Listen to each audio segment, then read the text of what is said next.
the Summit College student leadership team has been a huge blessing in my life these past few years and has really grown me in my faith in a few different ways. It's really set me up for an entire lifetime of being a disciple, and it taught me how to both be a disciple well, how to spend time with Jesus, how to pray, how to share the gospel with others, and also taught me how to disciple others really well. God has shown me that He can take someone that is wildly unprepared to lead and still use them as a vessel for His glory. When you're leading students who are just like yourself, it can be really scary to think, oh my goodness, how am I going to do this? But just relying on the Lord that He'll provide everything that you need and equip you in time to do all that you need to do. Serving as a student leader has impacted the way that I view suffering, not as God being against me, but actually for me and for my sanctification and even for the good of those that I know. In 2 Corinthians, Paul talks about how as we abundantly share in Christ's afflictions, so too we will abundantly share in His comfort. And we can use the way that He's comforted us to comfort others. And I've seen God use my suffering to lead others to hope and to lead others to trust Him with painful circumstances and to ask of Him and to lean on Him.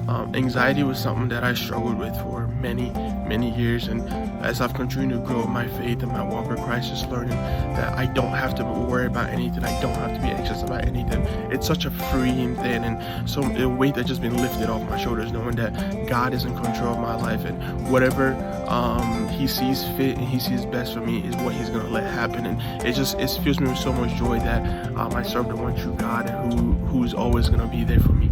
Being a student leader, God has shown me that His mission to save people happens really well in Christian community. In the Greek system at UNC, God is answering prayers by raising up leaders and growing strong Christian community to what used to be just 2 sororities just 2 years ago to now 6 sororities and 5 fraternities.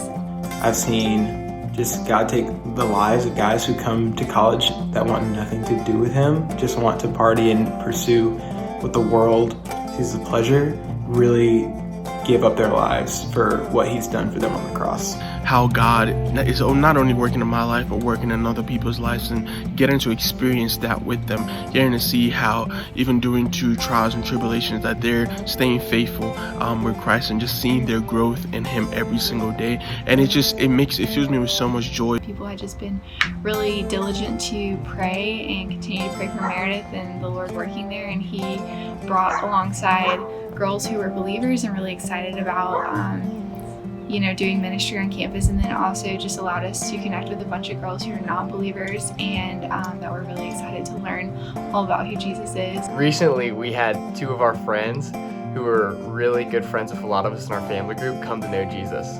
And we'd been friends for a while, and we hung out a ton, and we'd shared the gospel with them multiple times. And neither of them had wanted to follow Jesus, but even though we didn't know it, God was working in their hearts and softening them to the gospel. And then when none of us expected it, one of our friends decided to follow Jesus. And then get this, that friend who just got saved went and shared with the other friend, and that guy then decided to follow Jesus too. And I think that God used the most unlikely way to save these guys to show them it wasn't our effort that saved them, but it was His power.